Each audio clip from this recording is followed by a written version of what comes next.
lecture is anti-cholinesterases or cholinomimetic agents. This is a continuation of part 1 where we have discussed the classification and the mechanism of action of acetylcholinesterase inhibitors. In this episode, we will discuss the therapeutic uses of acetylcholinesterase inhibitors.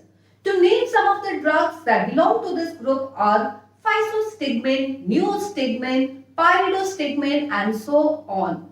Moving on to the therapeutic uses of acetylcholinesterase inhibitors. The first one, ophthalmic uses. Physostigmine, an indirectly acting parasympathetic agent, is a tertiary amine alkaloid, highly lipid soluble and is readily absorbed through the cornea and has effects similar to that of pilocarpine. So the uses of physostigmine are similar to that of pilocarpine. It can be used for the reversal of mydriasis as it causes constriction of the pupil and miosis. Secondly, it can break the adhesions between the pupil and the lens. It can be used for the treatment of open-angle glaucoma as it facilitates drainage of aqueous humor, reducing the intraocular pressure.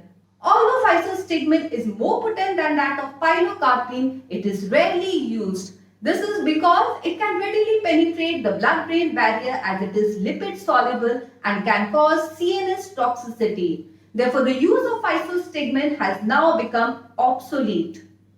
The next use. Physostigmine acts as a specific antidote for atropine or belladonna poisoning or for the poisoning of any anticholinergic drug as it readily penetrates the blood-brain barrier, reaches the CNS and antagonizes the central and peripheral effects of atropine.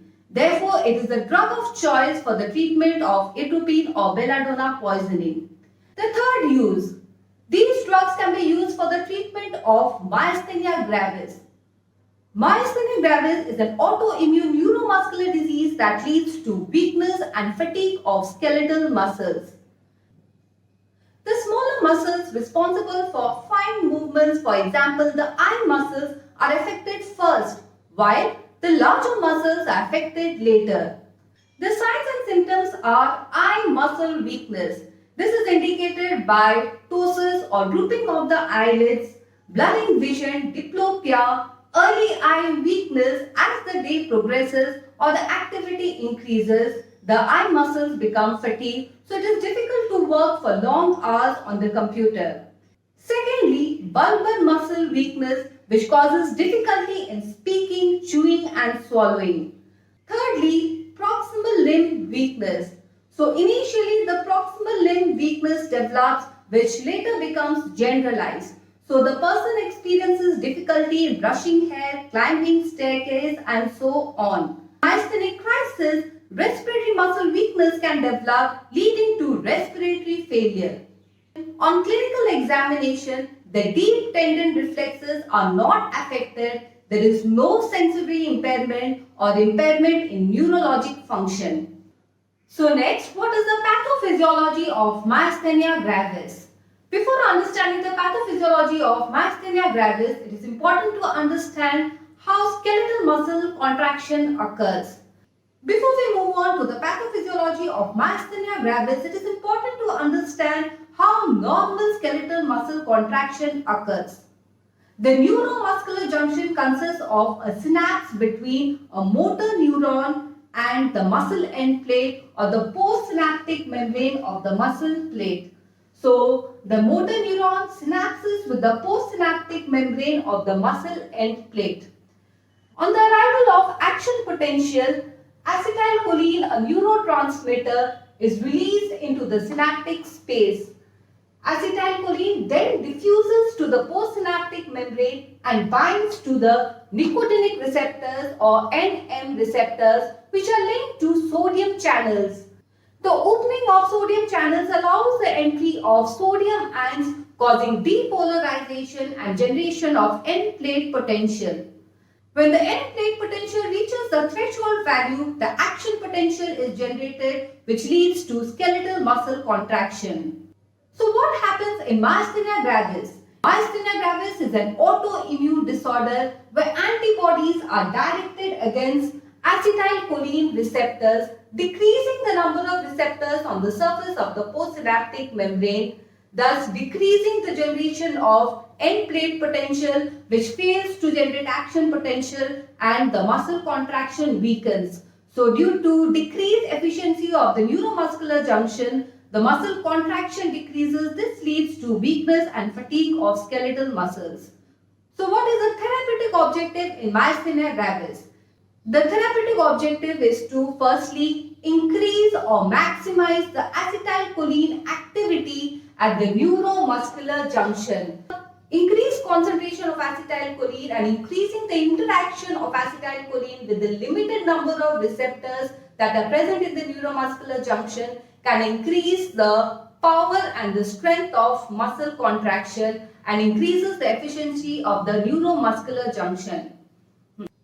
Secondly, by preventing or minimizing the immunological attack on the acetylcholine receptors of the neuromuscular junction, so this can further help to improve the strength of the muscle power and increase the muscle contraction and is helpful in treating the symptoms of myasthenia gravis. So what are the available treatment options? The treatment options are 1. Acetylcholinesterase inhibitors. The drugs are physostigmine, neostigmine, pyridostigmine. These are the first line drugs and are used for the symptomatic treatment of myasthenia gravis. If the symptoms persist despite use of acetylcholinesterase blockers, immunosuppressants can be used. The immunosuppressants are glucocorticoids and drugs such as cyclosporine, azathioprine, mycophenolate mofetil. The third treatment option is rapid immunomodulating therapy in case of myasthenic crisis, for example, plasmapheresis and IV immunoglobulins. Lastly, thymectomy can also be done in a case of myasthenia gravis to reduce the symptoms of the disease. So focusing our attention on acetylcholinesterase inhibitors, the drugs are physostigmine, neostigmine and pyridostigmine. Among these drugs, neostigmine and pyridostigmine are preferred over the use of physostigmine in the management of myasthenia gravis.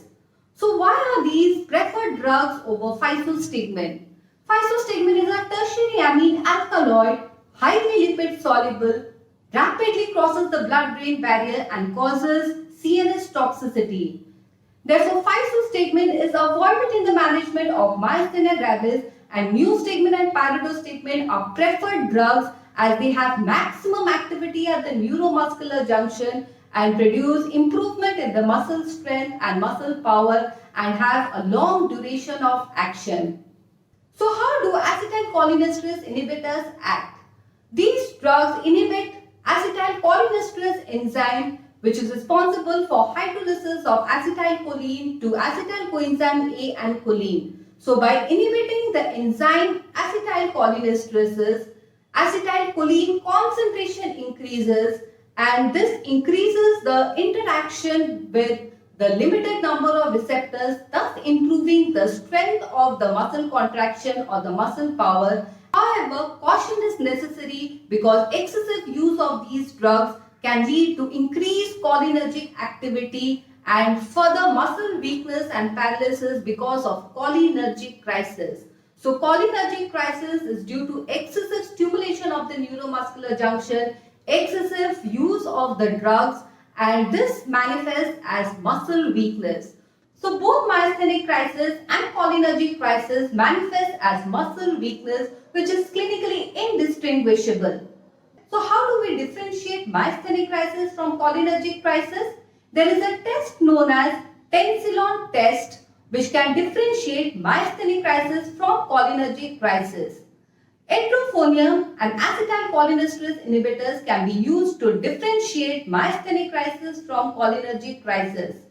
2 milligrams of edrophonium injected intravenously can cause immediate improvement in the muscle strength and muscle power within few seconds and lasts for 2 to 3 minutes. So why is edrophonium preferred over neostigmine and pyridostigmine for the test, that is Tensilon test? Edrophonium is rapid acting and the duration of action of edrophonium is short. So the recovery of the effect is very quick.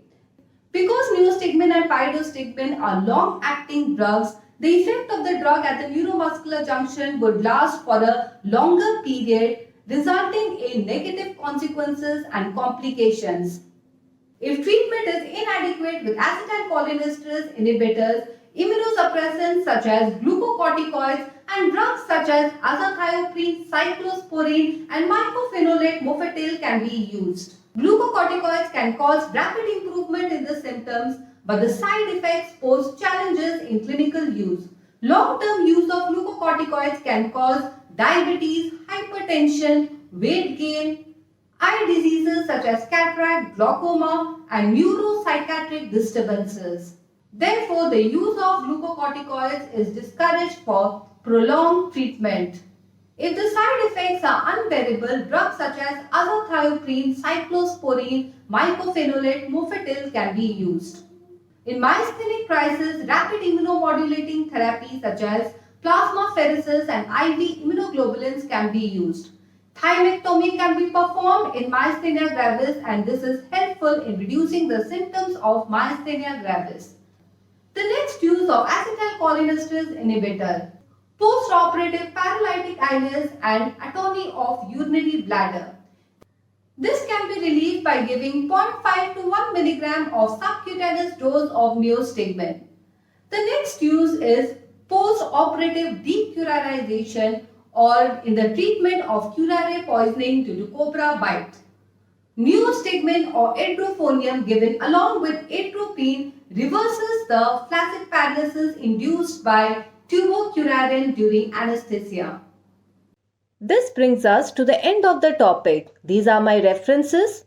Thanks for watching. Please like, subscribe and share.